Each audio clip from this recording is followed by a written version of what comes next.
Maituturing na ulilang lubos itong si Mando. Maagang nawala ng magulang dahil ayon sa kwento niya, magkasunod itong nagkasakit at sa hindi matukoy na karamdaman. Naiwan ng mga magulang ang malawak na palayan kung saan napagkukunan ng ikabubuhay ng binata. Masasabing sa murang edad, namuhay mag-isa itong si Mando. Pero hindi makitaan ng kahit na anong pagkabigo ang binata. Lagi kasi itong masayahin at may positibong pananaw sa mga bagay-bagay kahit pa noong kabataan niya. Maliban sa pagsasaka, namamasada din ito ng tricycle tuwing hapon kung nais nitong maglibang.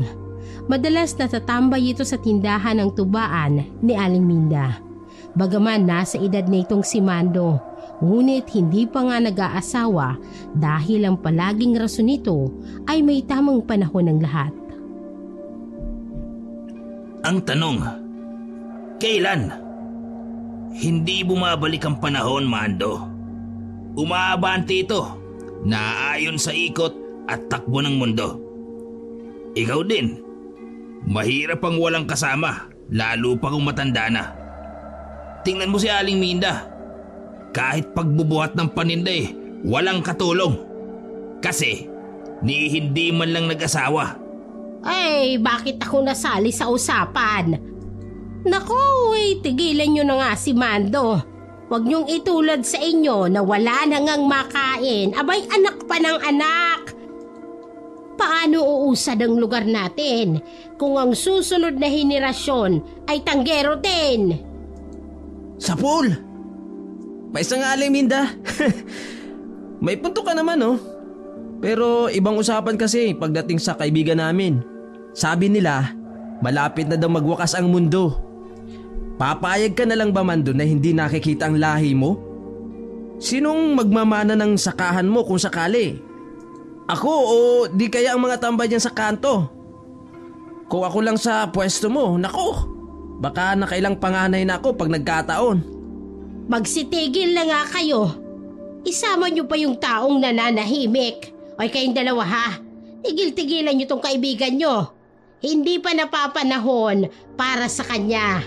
Pasasan ba't dadating din yan? Basta ang importante, mabuti kang tao at hindi ka sakit ng ulo ng mga kapitbahay mo. Nagsipagtawanan ng tatlo, lalo pat matindi ang naging litanya ni Aling Minda. Halos tuwing hapon, ito ang naging kaugalian ng magkakaibigan na tumambay sa tubaan ng matanda. Madalas, umuuwi ang mga ito na animoy tinatahi ang daan dahil sa tama ng tuba. Ilang saglit lang ang lumipas nang maunang magpaalam si Mando sa mga kasama. Ayon kasi dito, kinakailangan niya ng magpahinga ng maaga. Lalo pat marami pa itong tatapusing trabaho sa palayan kinabukasan. Gabi na nga ngunit hindi gaanong madilim dahil bilog ang buwan ng mga oras na yon. Para mapadali ang kanyang pag-uwi, dumaan ito sa pilapil ng palayan sa sentrong daan mismo ng bahay niya. Bagamat may kalayuan, pero doon nakasanayan niyang daanan, lalo pat malayo kung iikot pa siya sa lugar. Wala namang dumadaan sa lugar na ito dahil pribado at lalong walang sino man ang susubuking mapadaan doon. Hindi lang kasi makitid ang pilapil, kung hindi matalahib na rin at walang makikitang kabahayan maliban sa nakatayong panakot ng mga ibon. Kabisado ni Mandong nilalakaran dahil halos araw-araw ay dito pa siya dumadaan, lalo pa kung hating gabi. Maliwanag ang sinag ng buwan nung mga oras na yon, kung kaya't hindi alintana ng binata kung wala man lang siyang dala na kahit anong pangilaw. Hindi naman gaanong kaliwanag, ngunit naging sapat ito para makita ang hinahakbangan. Kahit na paekis-ekis ang lakad, ay hindi niya alintana. Sa ilang minuto niyang paglalakad, ay biglang may natanaw na isang figura ng tao sa di kalayuan sa nilalakaran. Kinurap-kurap ni Mando ang mga mata dahil nagtataka kung saan nagmula ang nakikita. Napabuntong hininga ang binata nang halos ilang dipa na lang ang pagitan sa nasabing tao. Animoy may bitbit pa itong kahon na nakapatong sa ulo. Ay! Saan ka pupunta? Sa dami ng dadaanan, dito ka pa talaga dumaan? Ayos ka rin ano? Gabi na.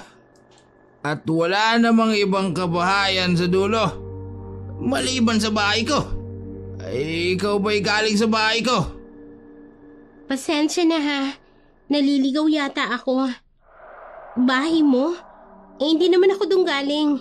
Kaya pwede ba padaanin mo na ako? At kay bigat ng dala-dala ko. Ay, ang daming pwedeng makasalubong. Lasing pa talaga.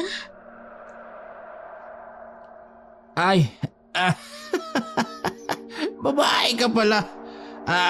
Miss, pasensya ka na ha. Nakaharang ba ako? Hindi naman ako lasing. Nakainom lang. Teka. Ano kasi yung dala mo ha? Naglayas ka sa inyo no? Nako, kayo talagang mga babae. Hindi maintindihan minsan. O siya, paano yan? Ang liit ng daan. Hindi tayo kasya. May bit-bit ka pa. Saan ba punta mo? Hindi mo na itatanong eh. Lahat sa baryo na ito ay kilala ko. Maliban sa'yo. Pwede kitang tulungan. Ayaw pa sanang magsalita uli ni Marie. Ngunit mapilit ang naging tanong ni Mando. Naisip niya din na kinakailangan niyang matagpuan ang bahay ng tiyahin dahil nararamdaman niyang hindi ligtas ang paligid. Lalo pa sa lasing na nakasalubong niya. Alam niyang nasa paligid lang ang mga kapatid niya na tumulong para makatakas siya sa maling kasunduan ng kanyang angkan. Saglit siyang natigilan dahil nag-aalangan kung magpapatulong ba sa lasing. Pero wala siyang nagawa. Naging mapilit din si Mando na tulungan ng dalaga. Sino ba kasi yung hinahanap mo? Akin na yung dala mo, kababae mong tao, nagbubuhat ka ng... Napaatras ng bahagya si Marie nang biglang aabutin sana ng binata ang kahon niya. Mabilis niyang hinarang ang kamay nito. Kaya ko na to. Salamat. Kung gusto mo akong tulungan, ituro mo na lang sa akin ang bahay ni Tia Minda. Kung kilala mo. Minda? Tiyahin mo si Aling Minda? Yung may-ari ng tubaan? Nako, tamang taong napagtanungan mo. Halika na't ihatid na kita. Huwag ka na mahiya at close kami ng tiyahin mo. Pero teka, parang may mabaho. Nakaapa kayata ng tayo ng kalabaw. Inamoy-amoy niya ang kaharap na siya namang nakadagdag ng pagkainis kay Marie. Nakaalsa kasi ang mga kamay nito habang hinahawakan ang kahon na nasa ulo. Isang singhot mo pa, tatamaan ka sa akin.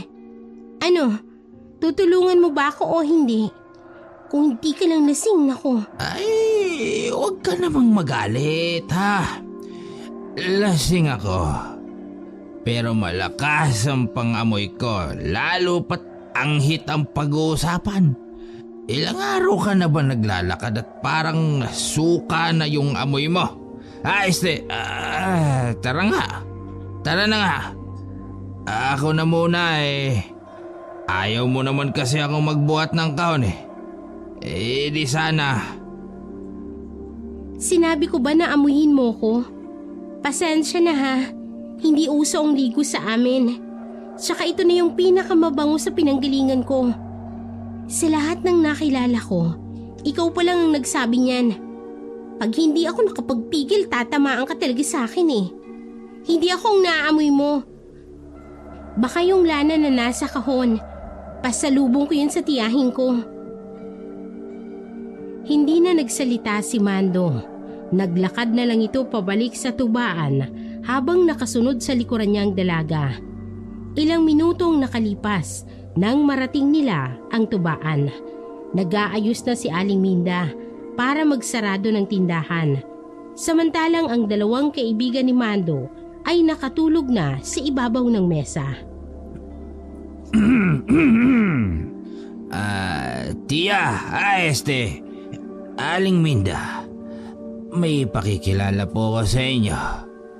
Ang mga papangasawa ko nga po pala. Kasama ko po. Ni hindi niya man lang naitanong ang pangalan ng babae. Imbes na puntos na sana yon para sa kanya, napahiya patuloy siya sa kaharap. Ay, mapapangasawa mo. Pero hindi mo yata alam ang pangalan niya. Puro ka talaga kalokohan. Ako sino ba? Saminda, ako po ito si Marie. Magandang gabi po. Ay, Diyos na mahabagin sa langit, oo.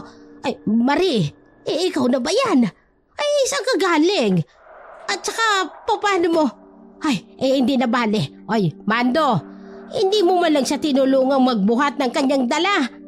Saka parang may mabantot. Hindi ako, Aling Minda. Iyang pamangkin niyo po. Ang asim Subukan mong dugtungan at sasamain ka sa akin. Kanina ka pa ha. Sabi ko nga itong bitbit ko ang naamoy mo. Ay naku. Kinuha ng tiyahin ng kahon para makapasok na rin ang dalaga. Natatawa ito dahil sa unang pagkakataon, nakita niyang si Mando na nakikipagtalo sa babae.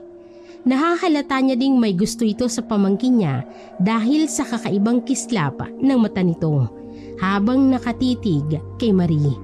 Pero dahil lasing, nagpasalamat na lamang ito at pinaalalayan ng mga kaibigan nang makapagsarado na rin ang tubaan ng matanda. Oy, sige na Marie, pumasok ka na at isasarado ko na itong tindahan. Ay Mando, isingin mo na nga yung mga kaibigan mo. Abay nakatuwad na sa ibabaw ng lamesa. Ay, saglit lang akong tumalikod. Abay bigla na lang yung dalawang yan nagsitulog. Kung sana sumabay na yan sa'yo kanina, di nakapagpahinga na din ng mga yan ng maayos. Ay, naku na lang oo. Pahirap ang dalawang yan sa mga asawa. Abay dinadamay ka pa palagi. Hayaan niyo po.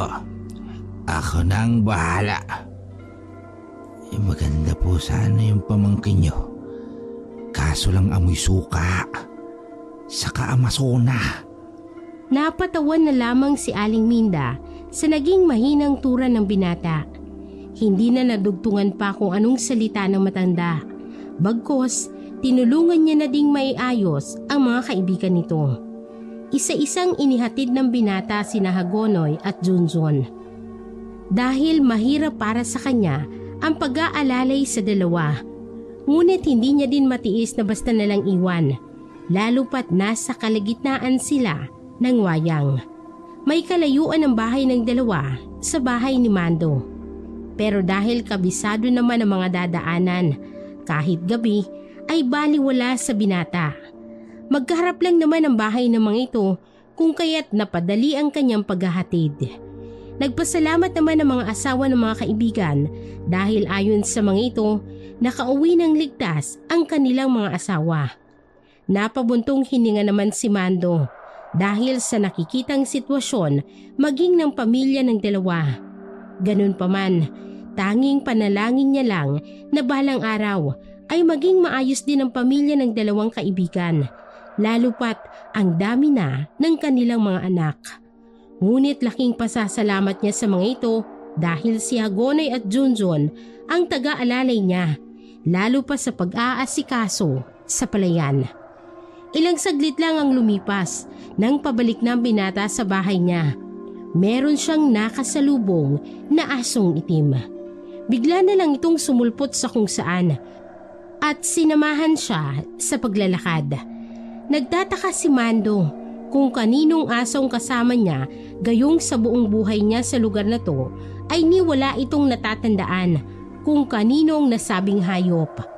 Tahimik lang din ito ni hindi kumakahol habang sumasabay sa bawat hakbang niya. Dahil lasing, wala sa loob na tinanong ang kasama. Salamat, kaibigan. Sinamahan mo talaga ako sa paglalakad. Hindi ko alam kung sino nagmamayari sa'yo. Pero salamat. Ay, walang anuman. Napahinto si Mando nang marinig ang naging sagot ng aso. Iniling-iling ang ulo sa pag-iisip na baka dahil sa tama ng tuba kung kaya't maging ang aso ay kinakausap niya na. Bigla pa siyang natawa dahil sa dami ng kakausapin, sa aso pa talaga ito nagpasalamat. Aso? Nagsasalita ka ba? Lasing ako. Pero matino pa naman ang pag-iisip ko. Teka, kanina ko pa napapansin tong santo. Kaninong alaga ka't bakit sunod ka ng sunod? Lasing ka nga, kaya hindi mo alam kung ano nangyayari sa paligid mo. Dumiretso ka lang at huwag na lumingon pa. Kung gusto mo pang mabuhay, sumunod ka lang. Agad na napatakip ang bibig ni Mando. Hindi niya alam kung nananaginip ba siya o sadyang kay lakas ng sipa ng tuba sa katawan. Kung kaya't maging ang hayop ay pakiramdam niya ay nagsasalita na. Narinig niya pa itong tumawa habang naglalakad. Minadali niya ang paghakbang dahil ayon sa kanya ay hindi na tama ang pakiramdam. Bigla kasi siyang kinilabutan nang biglang may kung anong narinig sa hindi kalayuan na tinatahak niyang daan. May mga mahihinang paghuni ng manok at sinamahan pa ng mga kuliglig. Nangilabot ang binata nang biglang umangil ang aso, kasabay ng biglang pag-alulong nito ng sobrang lakas. Sa gulat ay kamuntikan pang malaglag si Mando sa pilapil. Maputik ang daan, ngunit hindi ito alintana ng binata. Basta na lamang ito kumaripas ng takbo. Minuto lang nang marating niyang bakuran ng bahay. Habol hiningang nagpalingalinga ang binata. Nawala na ang aso, kung kaya't nagpasalamat sa Diyos na nakauwi siya ng ligtas.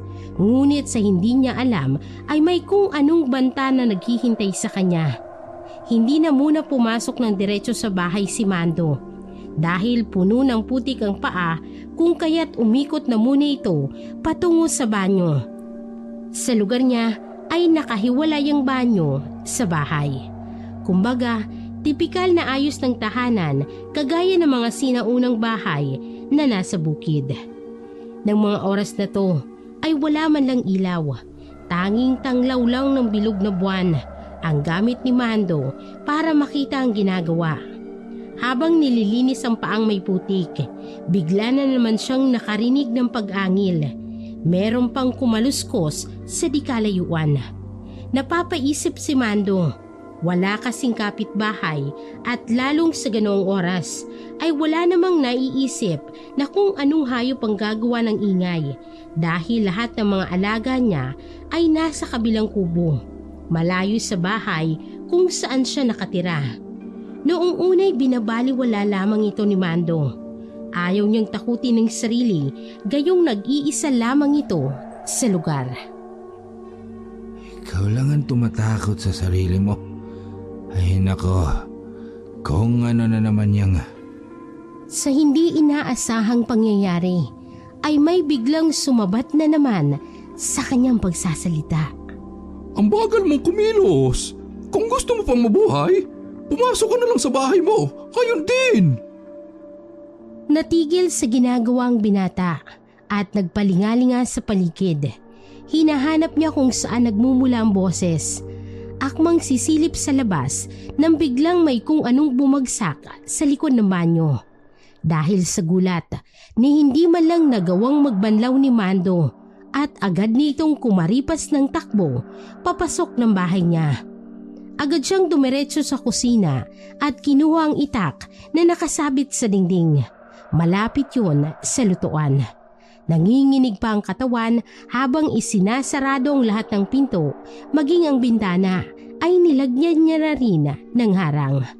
Ni hindi magawang magbukas ng ilaw ni Mando dahil sa takot, kung kaya't minabuti niya na lang na maghalukip-kip sa gilid ng mahabang upuan habang hawak ang itak. Buong buhay niya, doon pa lang siya nakaramdam ng sobrang takot dahil lamang sa mga tunog na hindi niya alam kung saan nagmumula at kung anong hayop ang gumagawa ng ganoong ingay. Ngunit pamilyar ang boses na narinig, pero hindi niya ito nakita. Dala ng pagod ay nakatulog na lamang si Mando na nasa gilid at hindi man lang nakapagbihis. Kinabukasan, tanghali na't nagising ang binata. Naalimpungatan nito nang biglang may tumatawag sa kanya. Si Junjun, ang kaibigan niya, nakatuwang sa pag-aasikaso sa kanyang palayan. Mando! Uy! Anong oras na? Diyos ko naman, kanina pa ako kumakatok. Abay tanghali na eh, di ka pa yata gising, Mando. Aba, naparami din ata ang inom mo ah. Nauna ka pa ngang umuwi sa amin ni Hagunoy ah. Parang hindi maayos ang araw mo, pre ah. At parang nakakunot yung mukha mo. May ita ka pang hawak-hawak. May kalaban ka ba? Ikaw pala pre. Pasensya na at parang hindi maganda ang gising ko. Nasobrahan yata ako ng inom kagabi. Kanina ka pa ba dyan? Eto? Wala to. Alam mo na, para kasing... Napahinto sa pagsasalita nang makita niyang naging ekspresyon ng kaharap. Nakakunot ang noon nito habang tinitingnan siya mula ulo hanggang paa. Biglang nahiya ang binata dahil doon niya palang napagtanto na hindi man lang siya nakasuot ng damit. Tanging salwa lamang. Naku, pasensya na ah. Dala lang ng kalasingan kagabi kaya ganito ayos ko. Siya nga pala, nag-umpisa na ba kayong mag-araro? Ayusin mo muna ang sarili mo at sumunod ka na sa akin, pre. Marami tayong gagawin ngayon, lalo pat malapit na ang paglatag ng mga binhi. Kung ano man ang pinanggagawa mo sa buhay mo, Mando, sana isipin mo ang kahihinatnan. Hindi ikakatuwa ng mga magulang mo kung mapapabayaan mo ang lahat ng mga naiwan nila. Siya nga pala, parang may kung anong bagyo ang dumaan niya sa bahay mo. Maging ang bakod malapit sa banyo mo, sira. Ipatawag mo na lang si Dino para may makatulong ka sa pag-aayos, pre. Bakit kasi hindi pa mag-asawa yan? Tuloy walang taga-alaga. Matapos magsalita ng kaibigan, ay tumalikod na ito. Habang si Mando ay naiwang nag-iisip ng kung ano ang nangyayari. Bumuntong hininga na lamang ito at nag-ayos na. Hawak-hawak niya ang itak na nooy isinukbit niya na lang sa gilid ng pintuan. Bago sumunod kay Junjun, inayos niya muna lahat ng nasira. Hindi niya maipaliwanag pero parang may kakaiba siyang pakiramdam sa nangyayari. Nagluto na lang ito ng pagkain para maibahagi na din sa mga tumutulong sa kanyang palayan. Hindi na muna niya inisip ang mga nangyari noong gabi dahil sa loob niya ay dala lang yun ng kalasingan. Bago magtanghalian, naglibot ang binata para naman pakainin ang kanyang mga alaga. Nagulat si Mando nang madatnan niyang gutay-gutay ang mga alagang manok. Ni hindi niya matukoy kung anong may gawa. Ipinatawag niya si Junjun para magpatulong sa paglilinis ng lugar. Nalulumuman ay wala nang magawa ang binata. Parang may galit sa iyong gumawa nito ah. Ilang taon ang mga alaga mo, dito mo lang yan nilalagay. At wala namang nakakadayo na kung anong mabangis na hayop. Lalo pat malinis naman ang paligid. Oo nga eh. Kung anumang hayop ang lumapas sa mga alaga ko, pag nakita ko lang yan, babalatan ko rin ang buhay. Maghunos dili ka. Batid kong hindi hayop ang gagawa nito. Lalo pat, tingnan mo. Hindi naman kinain ng buang mga hayop. Pero sa kaso mo, parang nilapa. Na parang gusto lang yatang paglaruan ng mga alaga mo. Natahimik si Mando habang iniisip ang nangyari noong nakaraang gabi. Ayon sa kanya, baka may kinalaman ang kung anumang nilalang na nakasalubong niya. Dagdag pa ni Mando, kahit masama ang loob at hindi man lang naproteksyonan ng mga alaga, mas pipiliin niya na lamang na ayusin ang mga ito, ni hindi man lang ito naglatag o naghayag ng mga nangyari sa kaibigan. Pinili nitong ilihim ang mga bagay-bagay na alam niyang magbibigay ng kilabot sa kaharap. Naiisip pa niya na baka kung anong iisipin ni Junjun kung ilalahad niya ang mga naranasan, lalo pat nasa impluwensya siya ng tuba. Iilan na lang ang natitira sa mga alaga, kaya kinuha niya na lamang ito para ilipat malapit sa bahay. Sumang-ayon naman ang kaibigan dahil iniisip din ito na makakabuti na din kung malapit at nakikita niya. Nagpaiwan si Junjun sa lugar dahil ayon dito, kailangang maayos ang paglibingan ng mga patay na manok para hindi kumalat ang amoy sa hangin. Habang naglalakad pa uwi si Mando, nakasalubong niya ang isang lalaki. Hindi niya ito kilala. Dahil pribado ang nasabing lugar, hindi niya maiwasang magtanong kung bakit pumasok ang nasabing tao. Mawalang galang na po. Hindi po dito ang daan. Saka bawal pong pumasok ang hindi kilala sa lugar. Naliligaw po yata kayo. Ganun ba? Hindi ako naliligaw. Sinadya ko talagang pumasok sa lugar mo. Pagpasensyahan mo sana ang kapangahasan ko, pero may hinahanap akong tao. May mga bakas na dito nagtuturo, pero parang lumalabo pagdating sa gitna ng lugar. Napaisip si Mando kung anong bakas ang sinasabi ng kaharap. Paano nakikita ang kung anong bakas, gayong puro talahib ang pilapil, maging ang kabuuan ng lugar ay puro pananim. Maliban na lang doon sa bahay niya na nasira ng kung anong nilalang, lalo na ang likod ng kanyang palikuran. Hindi ko po alam kung anong hinahanap nyo.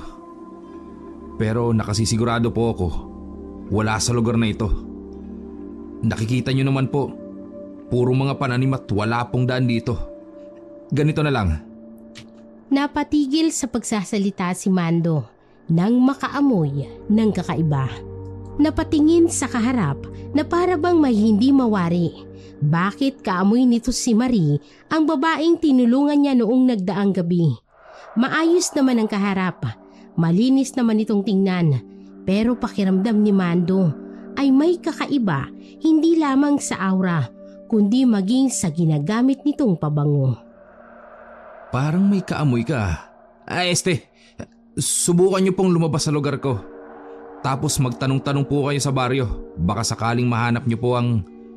Ni hindi niya natapos ang pagsasalita nang biglang tumalikod ang kaharap. Hindi man lang ito tumugon sa kung anong sinabi ni Mando. Maging ang binata ay pinili na lang ding tumahimik at sinundan ng tingin si Pulong. Wala siyang ideya kung bakit may ganoong tao na bigla na lamang pumapasok sa lugar niya nang walang permiso. Ganun pa man, inisip niya na lang na baka naliligaw.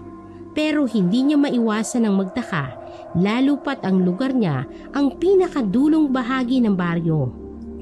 Kung may papasok man, ay sa mayor na daan yon magmumula, hindi iikot sa likod.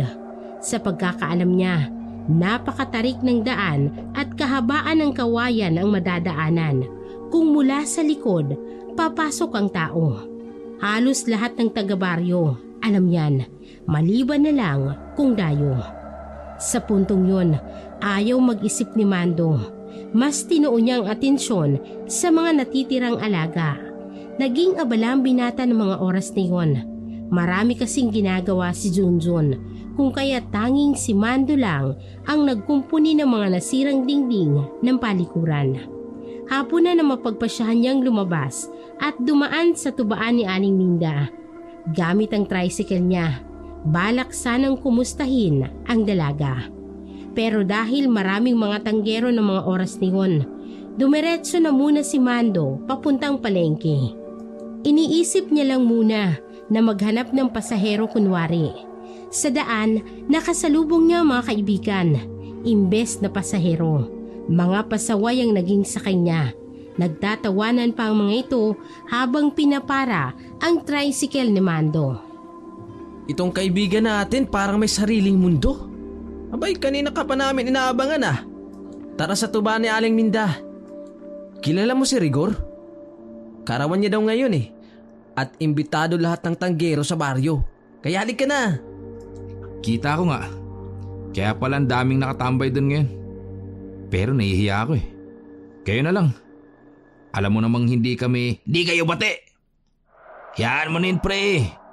Sa kabalita ko, dumating daw ang pabangkin ni Aling Minda. Pagkakataon mo na to. Dahil ayon sa chismis, dalaga yung babae. Nako! Baka sakali lang. Malapit pa kay Aling Minda. Sigurado ko, irereto ka nun. Kaya tara na! Pag chismis talaga, ang bilis mo no? Paano kayo nakakasigurado na dalaga kung hindi nyo pa naman nakikita? Kayo talagang dalawa oh. Alam ko hindi yun dahil sa pamangkin ni Aling Minda kung bakit kayo pupunta. Dahil sa libreng tagay. Nagtawanan ng dalawang kaharap. Batid kasi nilang magdadalawang isip si Mando na sumama dahil may ibang mga tao. Ngunit mapilit ang dalawa kung kaya't walang nagawa si Mando kung hindi ang pumayag. Pero hindi nito inilatag na kilala niya ang dalaga. Masyado kasing maingay ang mga kaibigan kung kaya't hindi siya nagkaroon ng pagkakataon upang ihayag ang mga pangyayari. Ilang saglit lang nang makarating sila sa tubaan. Ang ingay, animoy nakabangka sa pakikipagyabangan ng may kaarawan. Si Rigor. Halatang nakaporma ito marahil kalat na sa baryo ang patungkol sa dalaga.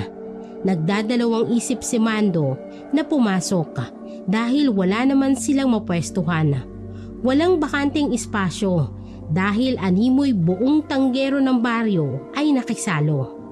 Nilapitan sila ni Aling Minda para mahanapan ng mauupuan. Malapit si Mando sa tindera. At sa tuwing nakikita siya ng matanda, ibang nagiging turing sa kanya. At siya naman laging napapansin ng kanyang mga kaibigan. Naturingan kasing matandang dalaga si Aling Minda. At iniisip nila na may gusto ito kay Mando. Ibang-iba talagang trato ni Aling Minda sa'yo, pre. Naks! Baka sa susunod, mabalitaan namin, kayo na. Biglang siniko ni Mando ang kaibigan at pinandilata ng mata. Ayon sa kanya, parang nanay na ang turing niya sa matanda at ayaw niyang mahaluan yon ng mali siya. Sa kasadyang magaan ang loob ng bawat isa. Nagkatawanan naman ang mga kaibigan dahil batid na mga itong napikon si Mando. Maya-maya lang ay may nakiupo sa mesa nila. Ang lalaking nakasalubong niya sa palayan. Nakangiti ito sa kanya habang hindi niya naman alam kung paano aakto. Ayaw kasing paawat ng dalawang kaibigan sa pagtawa dahil ibang iniisip ng mga ito. Kung ano man ang iniisip mo, Mando, hindi ko hawak yon pero magiging maayos ang lahat kung tatanggapin mo ang kapatid namin. Si Marie. Siya yung hinahanap po kanina. Kaso nung nakapasok ako sa lugar mo, iba ang inisip mo. Pagpasensyahan mo sana kung tumalikod na lang ako bigla. Paano niyo po ako nakilala? Tsaka, pasensya na po kayo ah. Hindi ko man lang po kayo naalalain kanina. Marami po kasi akong ginagawa eh. Tsaka...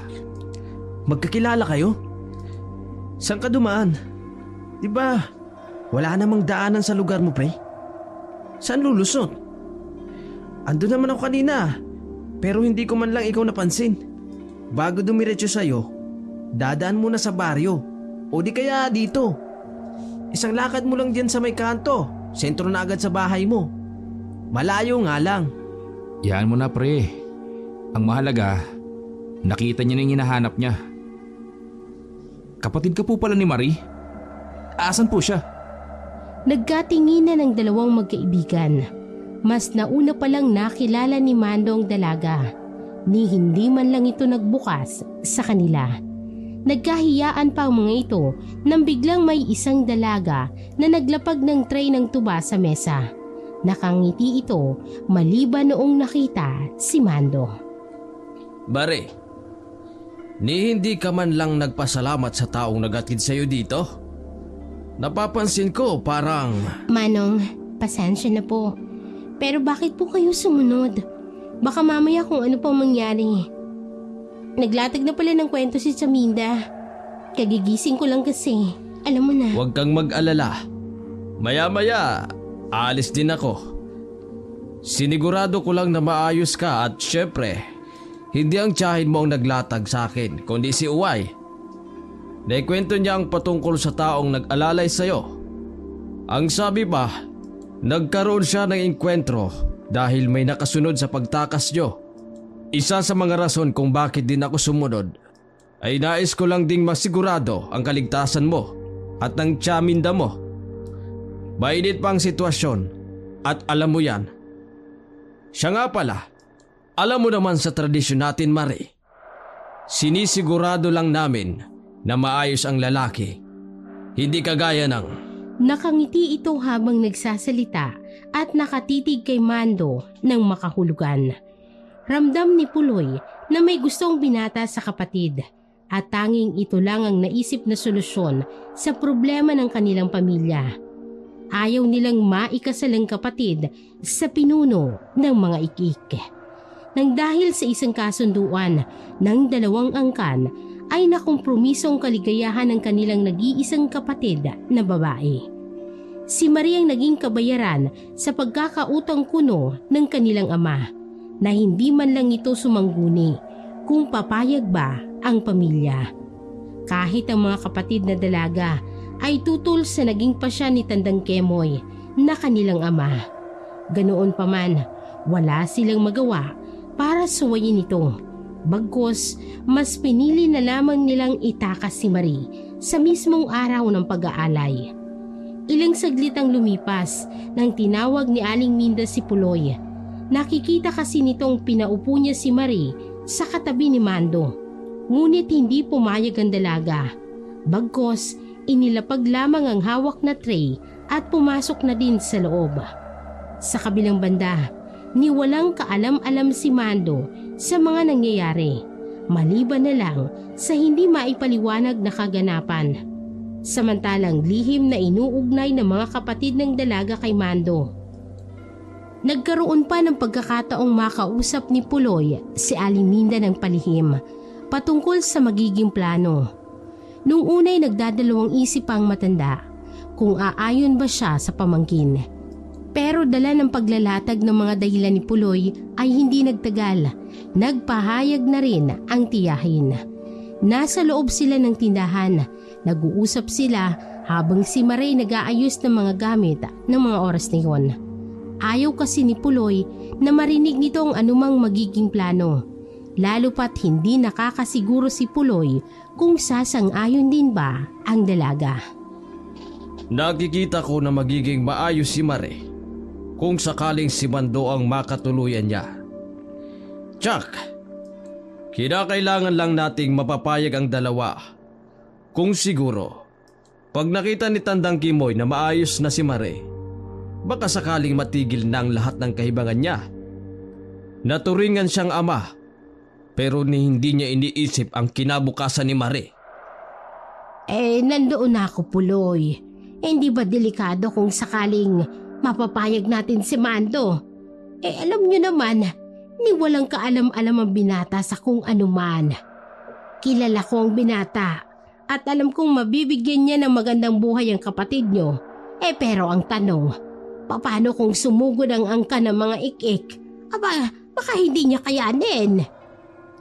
Biglang nahinto sa pag-uusap ang dalawa nang pumasok si Mando. Sa di sinasadyang pagkakataon, nagkasabay pa sila ni Marie sa pagpasok sa pinto kung saan nagkauntugan pa ang ulo ng dalawa. Napatingin naman sina Aling Minda at Puloy ng makahulugan. Napangiti pa ng bahagya si Puloy nang makita ang reaksyon ni Marie habang kaharap si Mando na sapo ang noo. Wala ka bang mata? Tsaka bakit ka pumasok? Tigas ng ulo mo ha? Chang, awatin niyo ako. Mabubugbog ko na talaga to. Iihi lang naman sana ako eh. Nandito ako sa yung daan. Pasensya ka na kung hindi kita napansin. Pero ngayon, masasabi ko na ang ganda pala ng mga mata mo. Hindi alintana ng binata na may mga kaharap sila. Nagkasikuhan pa ang magtiyahin dahil batid nilang bagay ang dalawa. Samantalang biglang may sumigaw ng mga lasing na kasama ni Rigor. Nagwala sa labas dahil nagkaroon ito ng kasagutan sa kabilang lamesa. Ilang minuto lang ang nakalipas nang biglang nagsipulasan ng lahat dahil nasapian ng kung anong demonyo ang mga lasing at pinataob ang lamesa. Samantalang pinapasok ni Mando si Marie habang si Puloy ay lumabas at umawat sa mga lasing. Ni hindi nakaihi si Mando at akmang aawat sana nang biglang pinagsusuntok ni Puloy ang nag-aamok dahil ayon dito ni hindi man lang nirespetong tiyahin niya na may-ari ng lugar. Nagsitakbuhan ng iba ngunit si Rigor ay humarap kay Puloy habang nagsasalita ng pagbabanta. Dayo ka lang dito at parang kung sino kang umasta. Tandaan mo ang mukhang ito. Biglang uminit ng gusto ang ulo ni Puloy dahil sa narinig. Biglang bumagang kanyang mga mata at hinawakan niya sa kwelyo ng damit si Rigor at iniangat sa lupa. Talagang bastos ka. Hoy, kahit sino ka pa, hindi ako natatakot. Baka gusto mong ihiwalay ko ang ulo mo sa katawan mo. Kasabay ng biglang paglabas ng pangil nito na tanging si Rigor lang ang nakakita. Sa takot at pagkabigla, naihi ito sa pantalon. Halimaw ka! Aswag! Anak ng Diablo! Tulog! Tulungan niyo ako! Dahil sa nangyari ay nagulat ang lahat. Nagkatinginan pa ang mga tanggerong nakapalibot sa kanila at biglang itinulak ni Puloy si Rigor. Agad naman itong bumangon at animoy hindi alam kung saan tatakbo. Nagsisisigaw pa ito na siya namang pumukaw sa atensyon ng mga taong nakapalibot sa lugar. Ngunit kay bilis magpalit ng mukha ni Puloy. Ibang mukhang naipakita niya sa mga taong sumugod. Maayos ito, napakagwapo ng itsura. Lumapit si Hagonoy at Junjun kay Puloy na sobrang napahanga sila nito dahil sa galaw na hindi nila inaasahan. Naku! Paano mo nagawa yung pre? Ang lakas mo! Biruin mo? Tinapon mo yun ng walang kahirap-hirap? Tsaka halimaw yun. Sa ganyang kagwapong lalaki. Sa susunod, turuan mo din kami ng mga galaw mo. Nag-appear pa ang dalawa habang natutuwa sa kaharap. Lumabas na din sina Aling Minda at Marie. Nagtulungan silang ayusin ang lugar. Samantalang nagtawag naman ang kakampi si Rigor dahil parang nababaliw na ito dulot ng mga nakita. Halos lahat ng makasalubong na sinasabihan niyang may aswang sa tubaan ni Aling Minda. Sumugod ang ibang kabaryo na may bitbit pang mga itak. Aba, ano bang aswang sa lugar ang pinagsasabi mo, Rigor? Nakita niyo din ba dito? Natigil sa pagsasalita si Junjun nang makita si Puloy. Napatingin siya rito na animoy sinusuri ang kabuuan ng tinuturong aswang. Akmang lalapit pa nga nang bigla naman siyang inawat ni Mando. Mga bisita sila ni Aling Minda at wala naman silang ginagawang masama. Si Rigor ang unang naghanap ng gulo dahil lasing na. Umawat lang itong si Puloy kasi halos maubos na nilang sirain ang mga gamit dito. Kung tutusin nga, siya dapat ang sabihan na anak ng Diablo eh. Oo nga, sila ang nag-umpisa ng gulo. Tapos nung inawat na sila, masama na ang tao. Buti na lang nandito si Puloy. Kung wala, di kung ano-ano na sigurong nangyari sa amin. Kilala nyo naman kung malasing si Rigor. Parang umaakit sa ulong kayabangan. Wala talagang maidudulot na tama ang pag-iinom. Kaya ikaw, Rigor, huwag masyadong magpagabi. Umuwi ka na. Hindi mo kayang dalhin ng sarili mo. Kung kaya't nagkakaganyan ka eh. Nagsama ka pa ng mga kakampi. Hindi na ituloy ni Junjun ang sasabihin nang bigla niyang nasipat na may kakaibang asong pumasok sa bahay ni Aling Minda. Bigla na lamang itong sumulpot sa kung saan at dumiretso sa loob. Hindi nila ito napagtuunan ng pansin dahil abala sila sa pag-aayos sa mga nasirang gamit. Aling Minda, may alaga ka pong aso? May nakita akong itim na aso na pumasok sa loob eh. Aso? Ay, saan? Abay, wala naman. Saan naman manggagaling niyang asong yan? Abay, kay dami natin dito. Nagkatinginan ng magkapatid. Alam nilang si Oway ang pumasok. Isa sa mga kapatid ni Marie na nag-aanyong aso. Lalo pa kung nasisinaga ng buwan. Ni hindi na muna nila pinansin. Bagkus, hinarap na muna nila ang mga taong nakikiosyoso. Para matapos ang usapan, kinausap ni Mando ang lahat at ipinaliwanag ang nangyari. Maayos namang tinanggap ng mga tawang paliwanag ng binata dahil ayon sa mga ito, wala naman nakitang kung ano sa lugar. Ilang sandali pa, nagsiuwian na ang lahat maliban sa magkakaibigan. Ay, maayos ang pagpasyal ng mga pamangkin ko sa lugar. Kilala niyo naman siguro ako. Matagal na akong naglalatag ng paninda dito. Siguro naman, hindi ako magdadala ng kahit sino para lang ikapahamak ng lugar. Ang pagtitinda ng nakakalasing ay isa na ring uri ng hindi magandang gawain. Aling Minda, nararamdaman ko. Minsan na hindi talaga maganda sa katawan ang pag-inom. Pero kung kagaya naming tatlo ang tanggero, syempre, pampalipas oras lang talaga ang gusto namin. Sa iba naway, hindi magdadala ng kung anong problema sa baryo natin. Alam nyo naman kadami ng makabataan dito, Aling Minda. Kung yan ang inaalala nyo, ang masisigurado ko lang, hindi kami masama. Ninanais lang namin na maayos at ligtas na lugar para sa kapatid namin.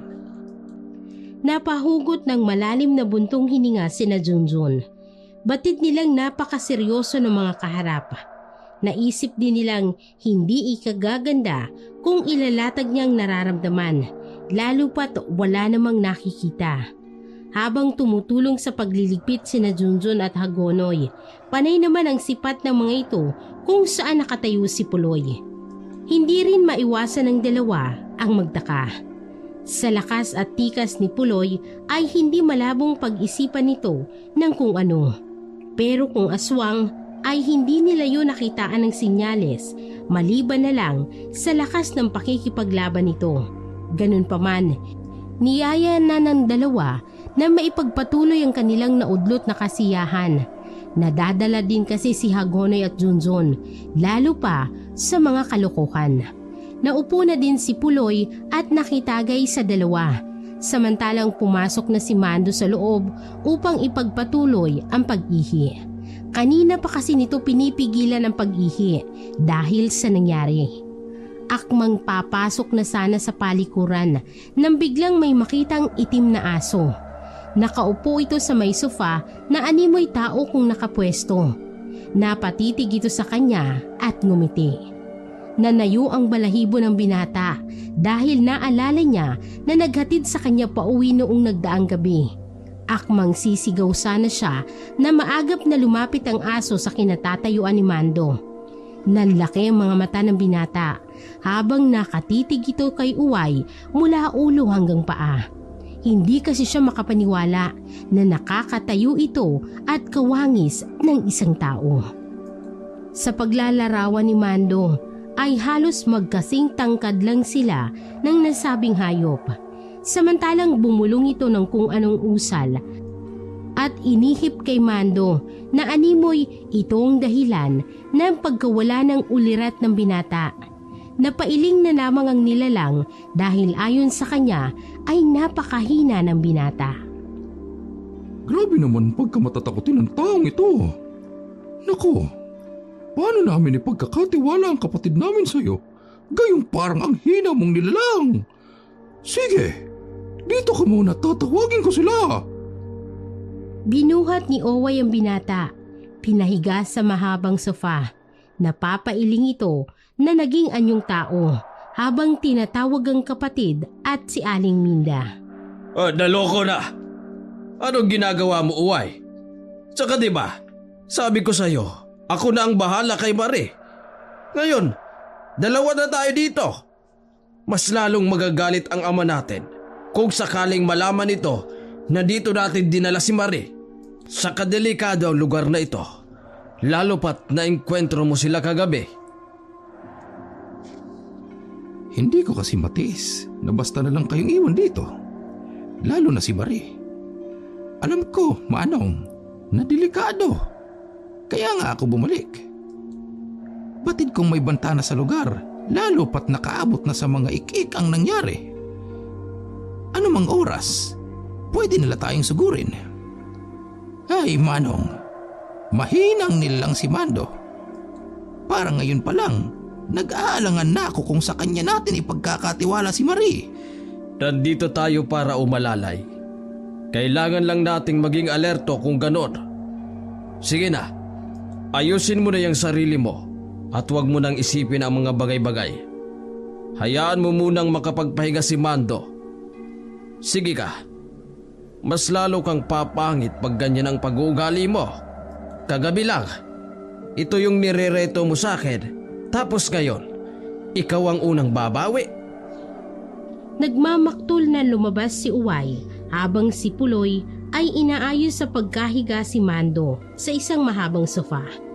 Tinawag nito si Aling Minda at pinakuha ang lana mula sa bitbit na kahon ni Marie. Nataranta namang sumunod ang matanda nang nakita niya ang kalagayan ni Mando. Walang kaalam-alam ang mga kaibigan sa labas kung anong nangyayari sa loob. Ay, ano bang nangyayari? Ay, Diyos ko! Bakit nawalan siya ng malay? Eto na, ikaw nang magpaamoy sa kanya. Parang mahirap kung ako pa ang hahawak niya. Sige na! Ang lana ay nasa silyadong boting maliliit. Ito'y gamit ng mga aswang hindi lamang sa pagpapalit ng kanilang anyo, kundi nakagagamot din ito lalo na kung sinasabayan ng pag-uorasyon ng isang nilalang na maalam sa gamit. Nagagamit din ito pang sabulag upang maitago ng mga nilalang ang kanilang tunay na anyo. Pinaghalong laway at mga ugat ng kung anong halaman ang napapaloob sa bote. Nagbibigay din ito ng proteksyon sa sino mang nagtatangan para maaswang man o tao. At minsang nagagamit itong panggamot sa kahit anong sakit na nagmumula sa mga aswang. Walang ano-ano'y nagbukas si Puloy ng isa, kasabay ng pag-ihip ng mahinang usal bago pinaamoy kay Mando. Bigla namang napaubong binata nang malanghap ang nakakasulasok na amoy mula sa bote. Iminulat niya ang mga mata habang inaalala ang mga nangyari. Ayos ka lang ba, Mando? Ano ha? Saan ba masakit? Ano ka ba naman kasi? Ano bang nangyayari sa'yo? Bakit ka ba nawala ng malay? Masakit po ang sentido ko. Pero parang sisikmurain po ako dahil sa amoy ng... Lana, masasanay ka din saka hindi na ako magpapaligoy-ligoy pa, Mando. Ang nakita mo kanina at ang umalalay sa'yo kagabi ay kapatid namin. Ang totoo, sa malaking angka ng mga gabunan kami nagmula. Pero hindi kami ang lahing basta na lang kumakatay ng tao. May mga pagkakataon lang na kinakailangan naming kumatay ng mga iniaalay. Madalas, hindi tao kundi mga hayop. Ayaw kitang biglain, pero kailangan namin ng tulong mo para sa kapatid naming si Marie. Anumang oras, darating ang mga ik-ik para kunin si Marie. At yon ang hindi namin mapapayagan. Isa iyon sa rason kung bakit kami nandito. Napatulala si Mando sa mga narinig. Ni ayaw niyang irehistro sa utak anuman ang mga katagang inilatag sa kanya. Ayon pa sa kanya, lubhang napakadelikado ang lugar nila kung totoo ang mga inihahayag ni Puloy. Gabunan? Di ba mga aswang yun? Kayo, Aling Minda? Ikaw? Si Marie? Anong tulong? Kilala nyo naman ako, Aling Minda. Kung sa tulong, basta hindi lang madugo, tutulong ako. Sa abot ng aking makakaya. Napangiti ang matanda sa naging reaksyon ni Mando. Inaalala niya kung bakit hindi siya naging kabilang sa kanilang angkan at kung paano siya naging malapit kay Mando. Sa lugar kasi, tanging ang binata lang ang nakagaanan niya talaga ng loob dahil sa positibong pag-iisip nito at hindi pagiging mapangusga. Ay, hindi ako Mando o maging si Marie. Tanging mga lahi lang namin kung saan kinakailangan munang maipasang bertud ng pagkaaswang. Nasa tao kung ito'y tatanggapin at yayakapin ng pagiging isang aswang. Isa din sa mga rason kung bakit ako nandito na walang kasamang pamilya. Dahil naglayas din ako. Namatay ang nanay ko na hindi naipasang itim na bato sa akin. Pero ang ama ni Marie na kapatid ko ang humalili at saka namuno sa natitirang lahi. Saka nakalayo din ako dahil kay Tandang Kemoy na kapatid ko mismo na siyang nagprotekta sa akin laban sa mga ik-ik. Ay ngayon si Marie. Ang hindi ko maintindihan ay bakit naging kasangkapan pa ang dalagang ito sa mga planong hindi naman naaayon sa kagustuhan ng pamilya. Sa hindi matukoy na dahilan, abay, nakukompromiso ang kinabukasan nito. Kay haba ng usapan na to, Mando, at malalim ang pinanggagaligan ng rason, nasa sayo nakasalalay ang kaligtasan ni Marie. Tutulong kami. Kung sakali mang pumayag ka, pakasalan mo ang kapatid namin at ihaharap kita kay Tandang Kemoy, ang ama naming pinuno ng mga gabunan. Nanlaki ang mga mata ni Marie dahil hindi niya inaasahan ang naririnig. Napatulo ang luha ng dalaga dahil ang buong akala niya ay maililigtas na siya sa kasunduan. Pero ano itong ginagawa ng kapatid? Ipapakasal siya sa lalaking ngayon lamang niya nakilala. Napailing na lamang si Marie habang nakatitig lang sa kanila. Ni hindi nito magawang magsalita. Tumutulo ang luhang nilapitan ng tiyahin. Napahugot naman ng malalim na paghinga si Mando. Ramdam niyang kakaibang emosyon para sa dalaga. Pero sa kondisyon at sitwasyon nito ay natatakot siya sa posibleng mangyari. Ganun pa man ay parte ng pag-iisip niya na kailangan niyang tulungan. Hindi lang si Aling Minda, kung hindi maging ang angkan ni Marie. Anong mangyayari? Ang ibig kong sabihin, anong laban ko sa angkan nyo? Kaya kong buhayin ang kapatid nyo at ibigay ang maayos na buhay para sa kanya. Pero kung may mga gantong usapan, paano? Hindi ko kayang lumaban ng patayan. Hindi na nakapagpigil si Marie dahil sa inis nakapagsalita yun ng hindi maganda sa binata. Kung sana pumili naman kayo ng handa akong ipaglaban. Hindi yung kahit sarili niya, hindi niya kanyang ipagtanggol. Naghari ang katahimikan ng ilang minuto. Halos walang may gustong magsalita. Maya-maya lang ay pumasok ang dalawang kaibigan ni Mando. Nagtaka ang mga ito kung bakit umihilang ang kaibigan, ngunit kay taga lumabas. Ano na pre? Nalunod ka na siguro sa inidoro at ayaw mo nang lumabas dyan. Inaantok na nga kami kay hintay sa'yo pre. Ano? Iinom pa ba tayo? Parang wala ka na din yatang plano makitagay sa amin. Parang kay seryoso na nang pinag-uusapan nyo. Siya nga pala, kaninong aso yung nasa tapat ng tindahan? Yung aso nyo kung makahigop ng tuba, daig pang tao. Aso ba yun? O lasing na tayo?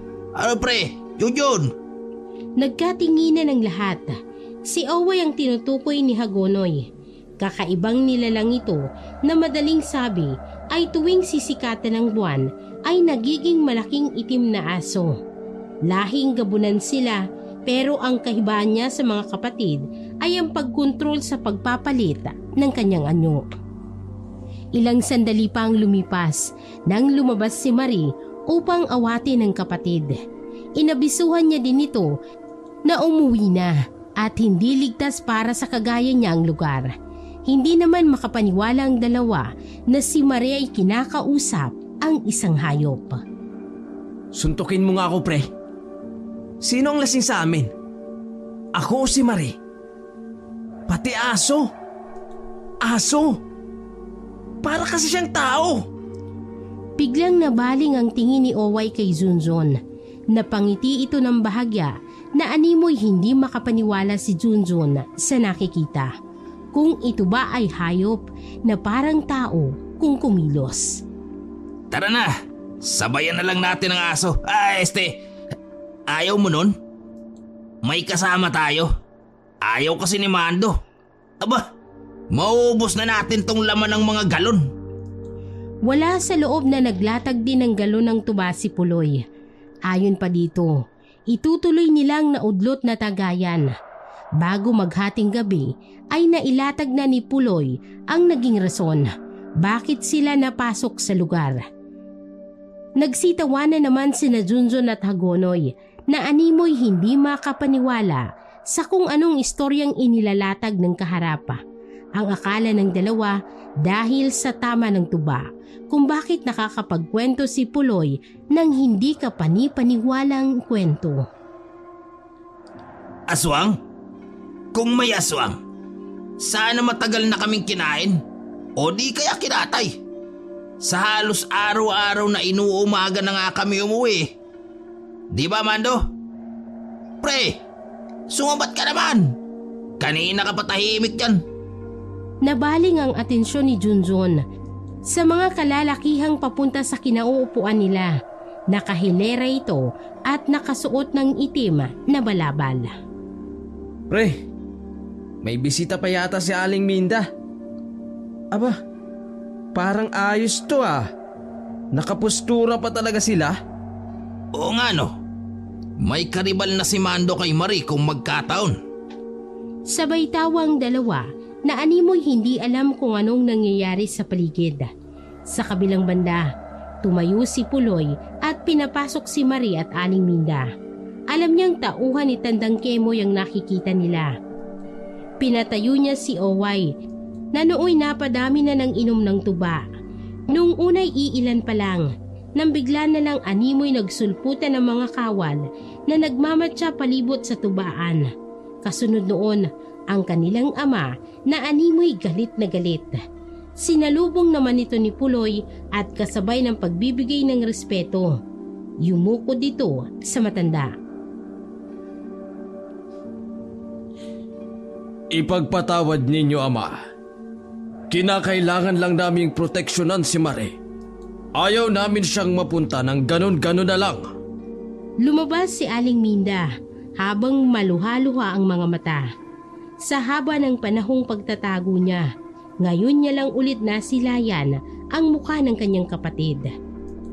Kahit nasa kakaibang anyo ito, ngunit mababakas ang kalungkutan sa mukha ni Tandang Kemoy. Patawarin ninyo ako kung naging kasangkapan ng kapatid niyo. Ngunit para sa ikaayos ng lahat ang gagawing sakripisyo ni Marie.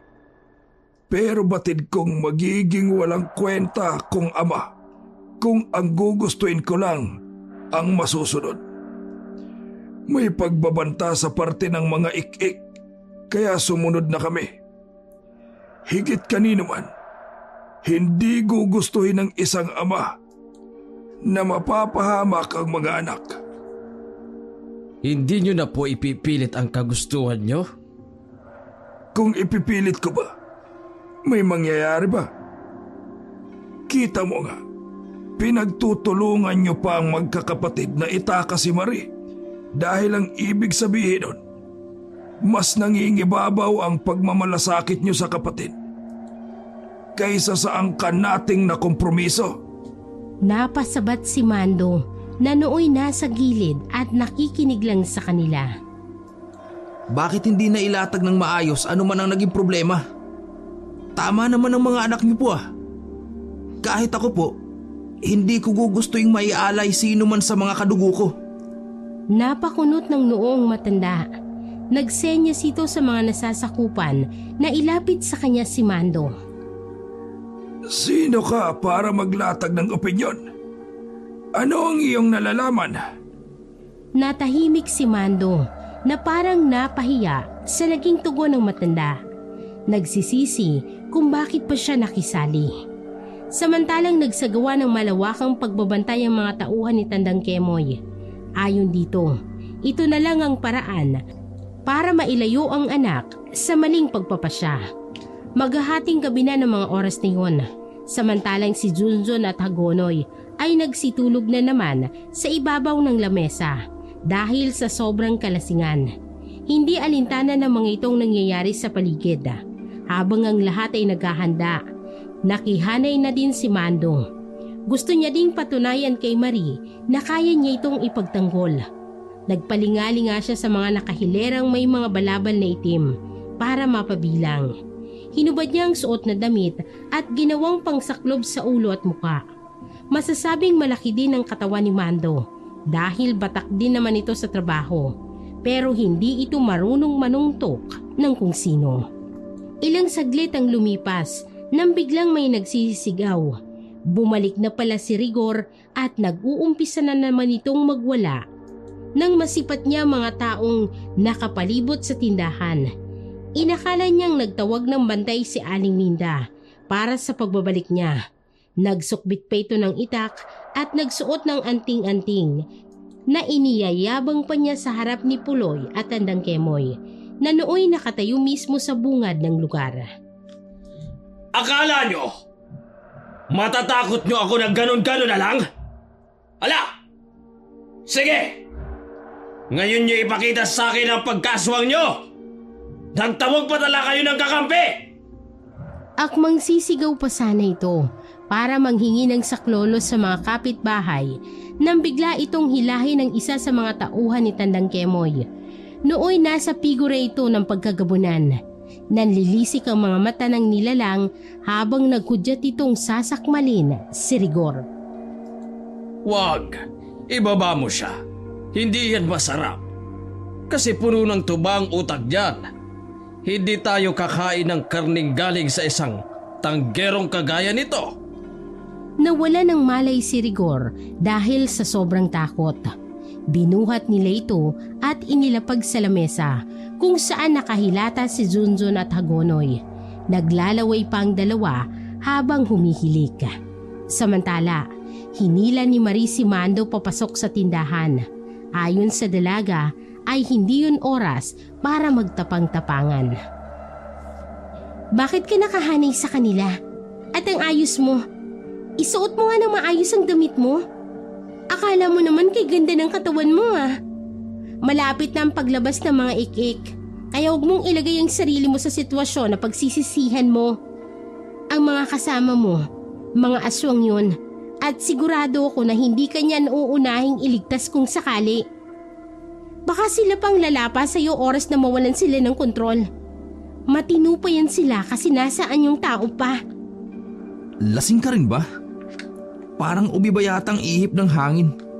Salamat. Pero gusto ko lang din patunayan sa'yo na kaya kitang ipagtanggol. Handa akong mamatay para sa'yo, Marie. Napatahimik ang dalaga habang si Aling Minda naman ay napangiti. Ngayon ay sigurado na sila na nagkakagustuhan na ang dalawa. Kaya para may depensa si Mando, tinanggal ni Aling Linda ang balabal na nakabalot sa kahon ng mga lana. Itinali niya ito sa binata dahil ayon sa kanya, magagamit yun pang proteksyon ni Mando.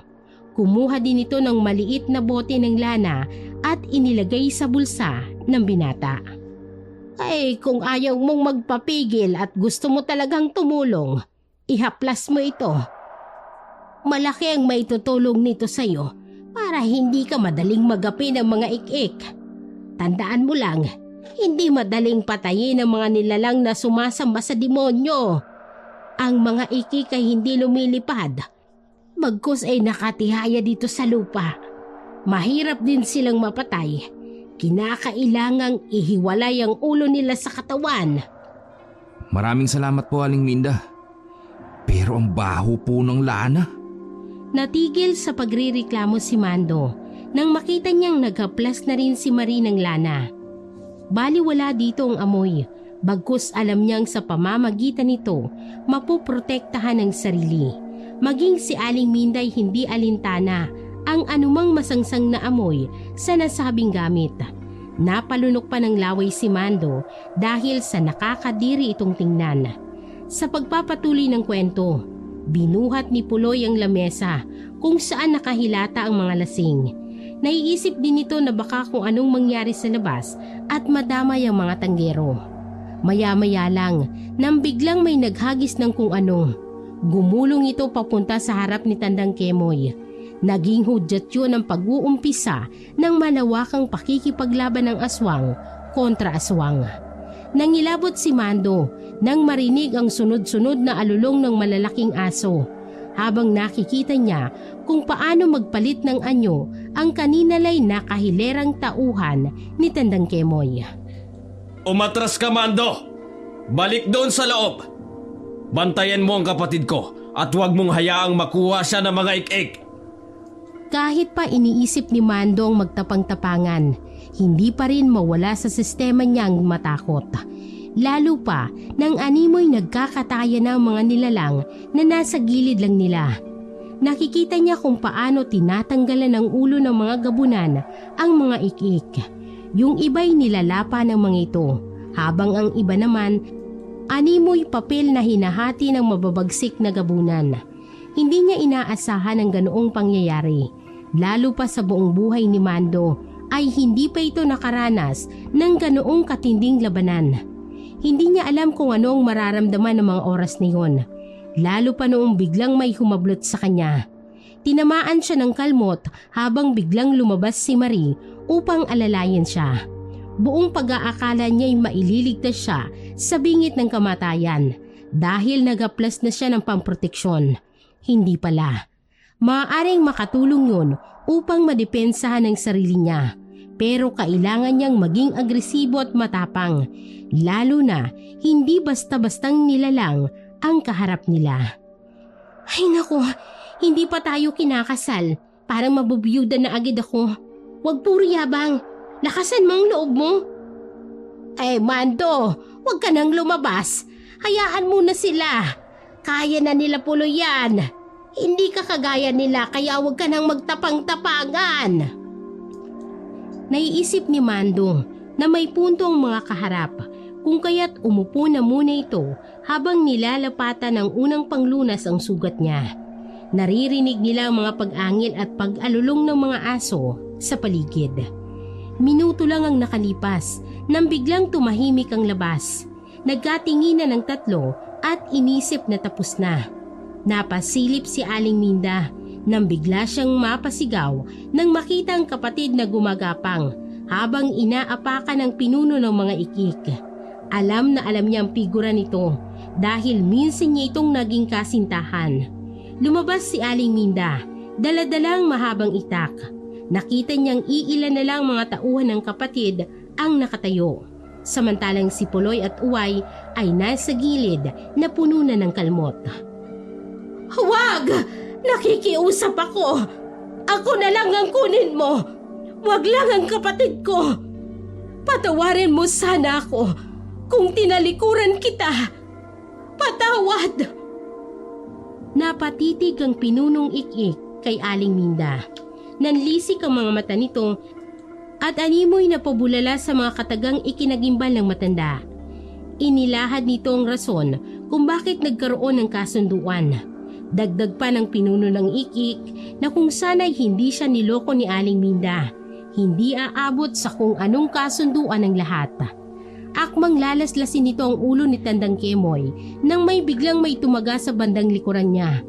Akmang lilingon pa sana ito na mabilis na kumilos si Aling Minda upang tagain ang nilalang sa liig. Dahil nilamon ng galit at takot ang matanda, kung kaya't lahat ng nararamdaman nito ay itinuon niya sa pagtagasan nilalang. Ni hindi nakaporma ang pinuno ng mga ikik na isa-isa ding nagsilapitan ang mga natitirang gabunan upang lapain siya. Nagsisigaw pa si Aling Minda habang wala sa sarili na pinagtatataga. Inawat naman ito ng kapatid nang makita niyang lasog-lasog na ang katawan ng ik-ik. Tama na! Minda! Tapos na! Ni hindi makapaniwala si Mando sa ginawa ni Aling Minda.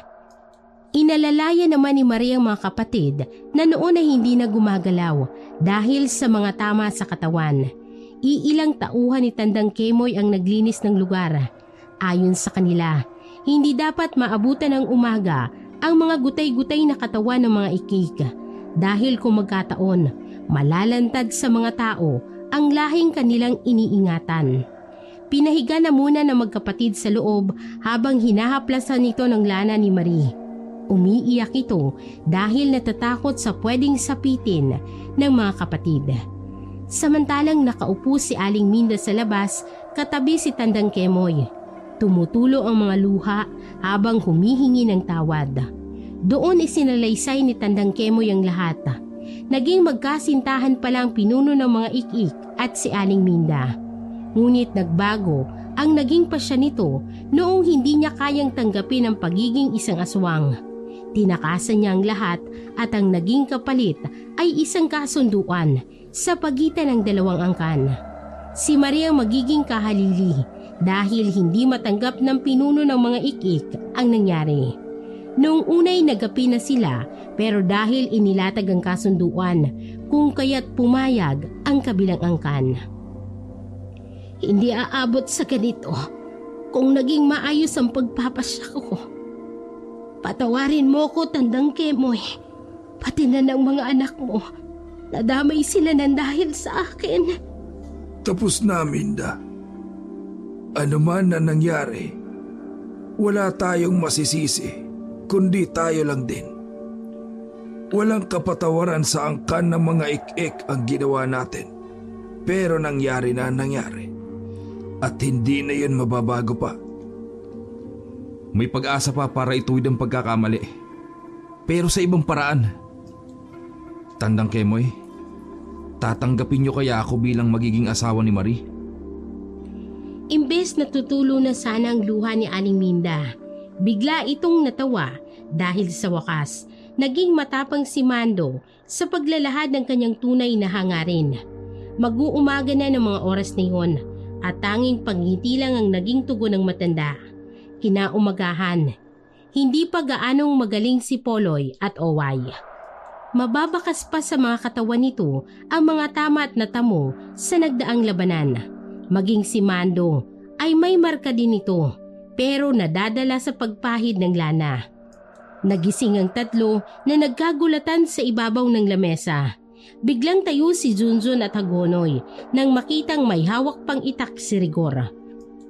Mukha itong hangaway sa ayos na parang kung sinong matapang. Tumayo ito at sumigaw. Ano? Akala nyo maluloko nyo ba kami? Mga lahi kayo na! Napatigil sa pagsasalita niya nang bigla siyang binatukan ni Marie na nooy asar na asar dahil nakakabulahaw ang boses nito. Kay aga-aga, ano bang problema mo? Kung mga aswang niyang kaharap mo, kagabi pa lang nilapa na kayo. Tarantadong tuwa. Tapang-tapangan pero niwala ka namang ibubuga. Sige na, umuwi na kayo. At kayong dalawa, ayusin niyo ang mga buhay niyo ha. Ayoko kayong laging nakikita dito. Napaatras ang tatlo at nagsipagtakbuhan pa uwi. Ilang minuto lang din ay biglang bumalik si Junjun. Naalala kasi nito si Mando. Ayon pa sa kanya, kinakailangan nilang tapusin ang naiwang trabaho sa palayan. Pasensya ka na muna, Pret. Kailangan ko magpahinga. Wala tayong maayos na tulog. Sa susunod na araw na lang natin tapusin. Alam ko at naiintindihan ko, pre. Pasensya ka na ha. Hindi ko maalala ang nangyari kagabi. Ganun pa man, ano man ang pagpapasya mo, asahan mong nandito lang ako. Laging nakasuporta sa'yo. Tama na ang drama, pre. Gusto ko na muna magpahingat. Pagod na ako. Tara na, sa bahay na lang tayo. Aling Minda, babalik po kami dito mamaya para mamanhi ka na. Matutulog lang po ako ng konti. Napangiti na lamang ang lahat dahil sa sinabi ni Mando. Maging si Tandang Kemoy na nasa gilid ay napatango na lang din. Alam niya na desidido na ang lahat kung kaya't hindi na ito umuwi. Bagkos ay hinintay niya na lang na makabalik ang binata para maibigay ang tamang basbas. Nagkapatawaran ang lahat, lalo na si Tandang Kemoy at Aling Minda.